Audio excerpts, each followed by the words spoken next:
meeting with DMW, may mga crisis plans na po ba na napag-usapan for our kababayan, so OFW man o mga turista sa Middle East po? That is correct.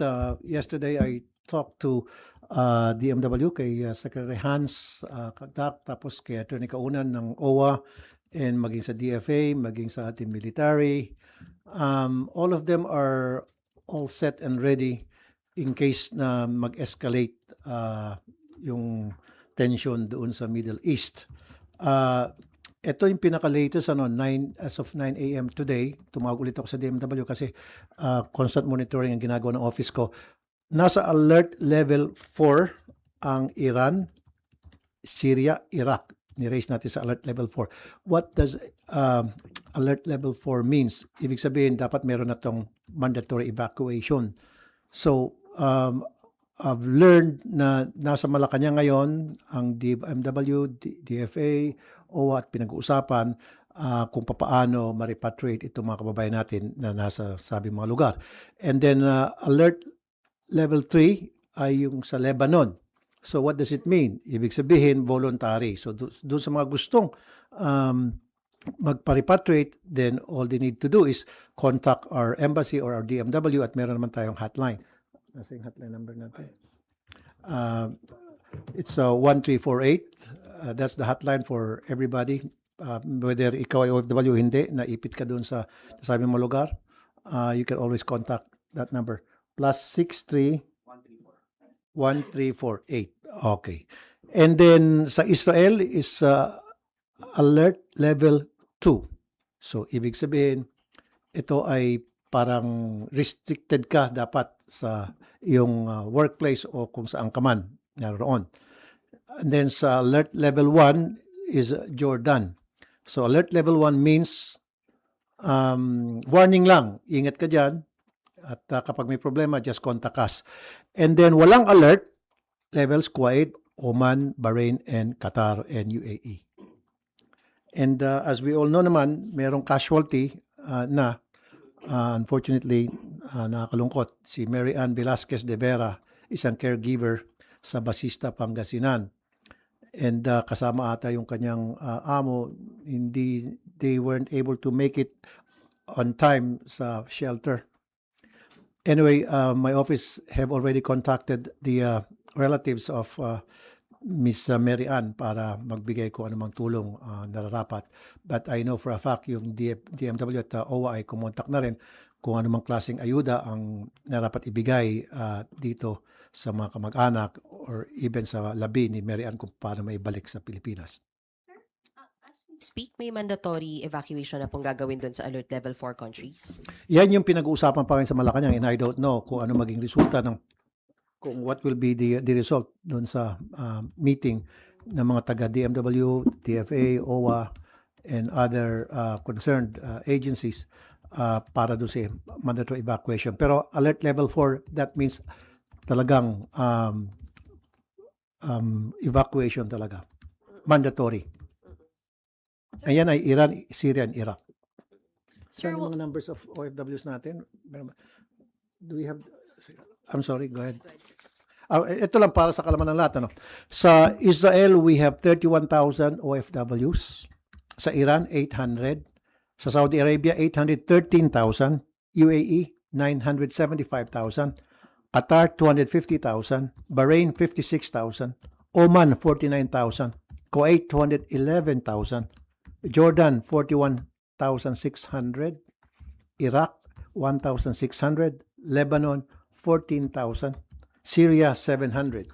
So, all in all, umabot sa 2,433,700 ang mga OFWs natin sa Middle East. These are documented OFWs. Yan yung kailangan pa ma-find out ng ating mga kinaukulan. Pero ito kasi documented to, ibig sabihin sila ay dumaan sa proseso at nakaregister sa OWA, so monitored sila. Yung mga undocumented, yun yung mga nakakatakot. Yan yung isang concern ko rin na kailangan mag-reach out yung ating mga taga-DMW, especially MWO, mga offices natin, para alamin kung sino yung mga undocumented. Whether they're undocumented or not, they should be given the necessary help from our government. Maging yung mga turista. Not only yung mga OFWs, dapat pati mga turista natin na naipit doon, kailangan din pagtuunan ng pansin natin gobyerno. Sir, sabi niyo mag-uusap din kayo sa military, sir? Tama ba? Yes. Why, sir? Ano pong napag-usapan doon? Sa military, in terms of transport, tinanong ko, sabi ko, in case, kasi may mga airspace na open pa rin, na pwede naman puntahan para sa evacuation natin mga OFWs. Ang sabi ng military, sila daw ay naka-standby, always ready in case mag-request ang DMW, DFA ng transportation, C-130, para sa evacuation plan. And kung kinakailangan, siyempre pag humupa na yung tensyon, kasi kung sarado pa yung airspace, siyempre di makapunta yung C-130 ng ating military.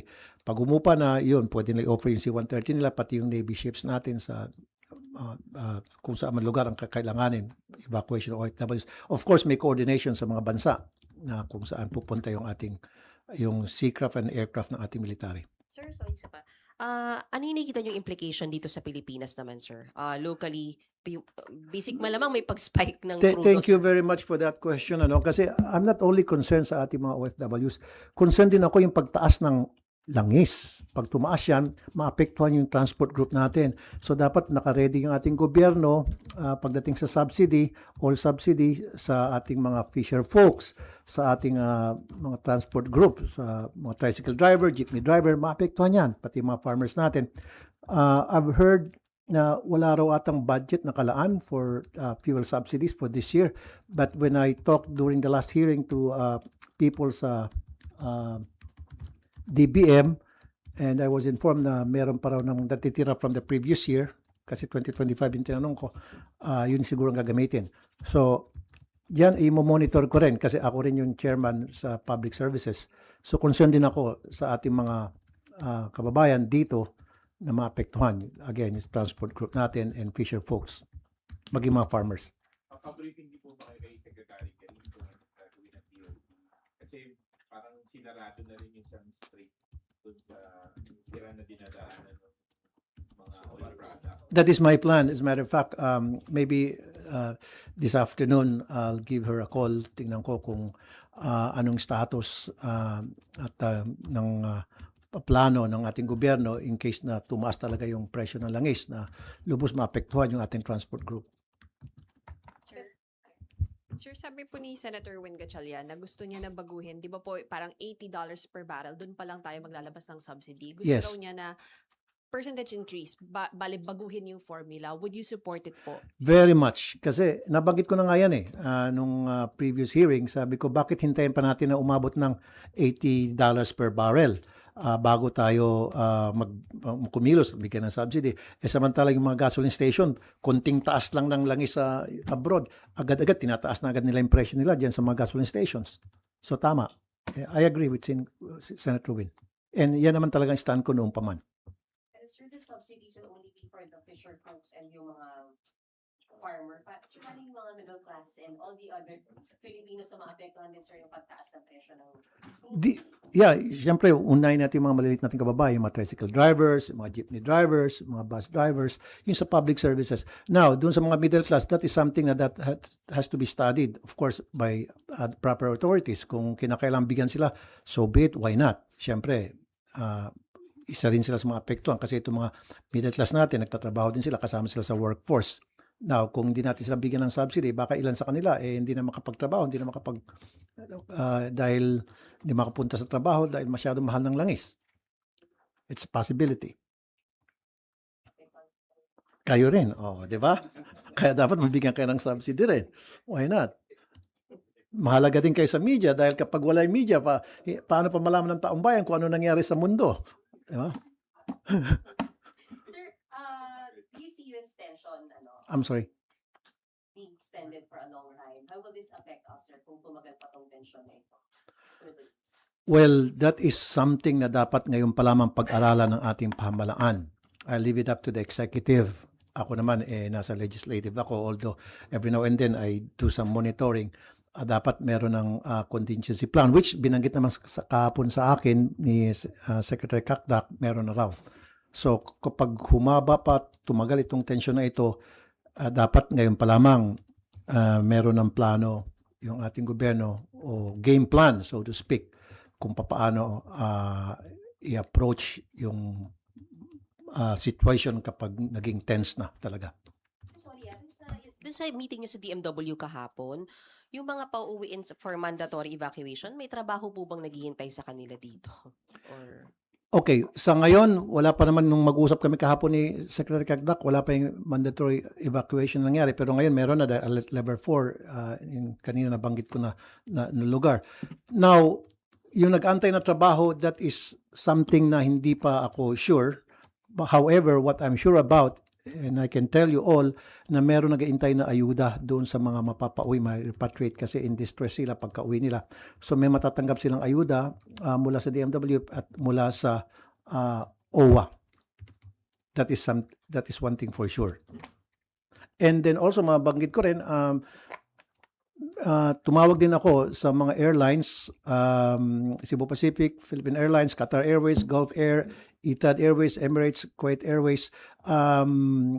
May mga cancellation sila sa mga flights nila. Cebu Pacific, 2 kinancel. Philippine Airlines, 10 canceled, 2 diverted.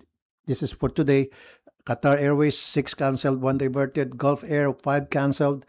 Etihad Airways, 9 canceled. Emirates, 8 canceled. Kuwait Airways, 2 canceled. So maraming mga nagka-cancel. Dahil sabi ko kanina, may mga lugar na talagang yung airspace nila ay sinara.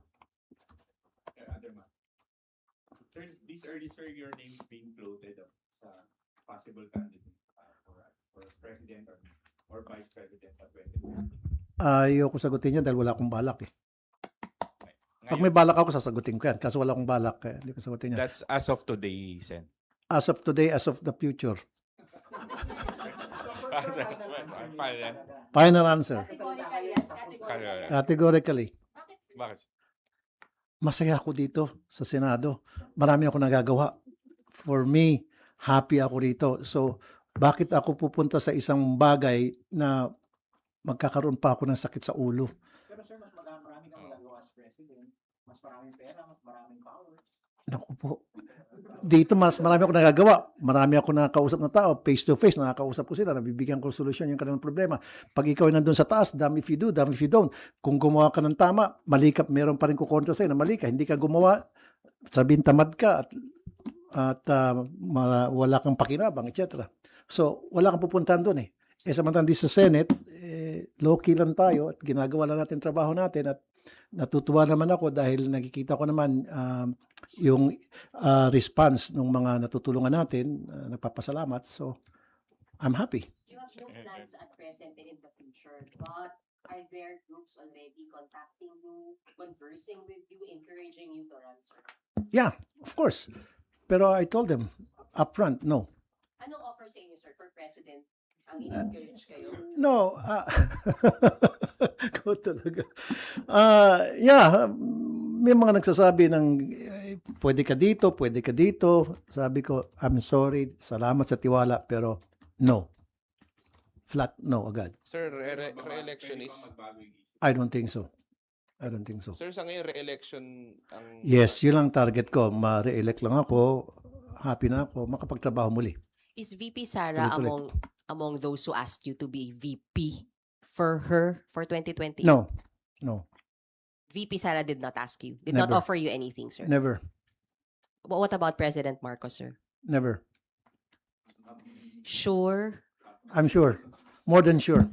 Yung mga nagsabi sa akin, yung nasa private sector yon. Yung kumbaga nagrekomenda lang, pero wala nagsabi na, uy, tumakbo ka, akong bahala sa iyo, tulungan kita, wala. Yun yung mga nakipag-usap sa akin, parang nagrecommend lang, parang suggest. What if? Yon. Tapos sinasabi ko, pasensya na, ayoko. Political party, sir, wala. Basta't mga private individuals. Yun lang yun. Mga nakausap ko. Okay. Kahit pa magkaroon ng signature drive o ano. Wait, Kasi marami kasi gumagawa ng No, wala talaga akong balak. Like I said, I'm very happy dito sa Senado.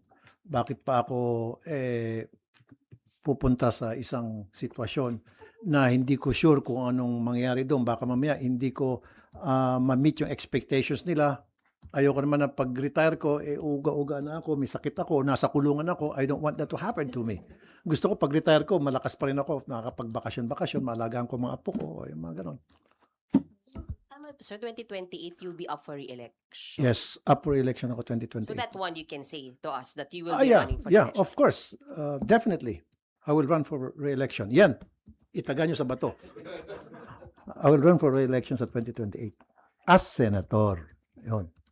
Then, yung nakaraan po meron kayong suspicion na baka yung isang company na supposedly bumili ng prime water and from that.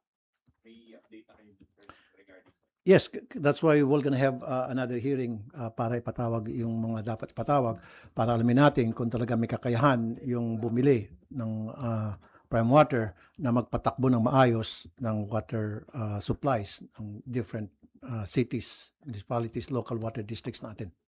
No. Pero na-check nyo ba kung sino yung may-ari kumpanya na yun ang binabanggit nyo nasa May mga haka, 100,000? may mga haka-haka, may company na, pero yung main owners, kung sino yung mga personalities behind that, may haka-haka, pero gusto ko may documented bago tayo magsalita, bago tayo magbigay ng definite answers kung who are these people.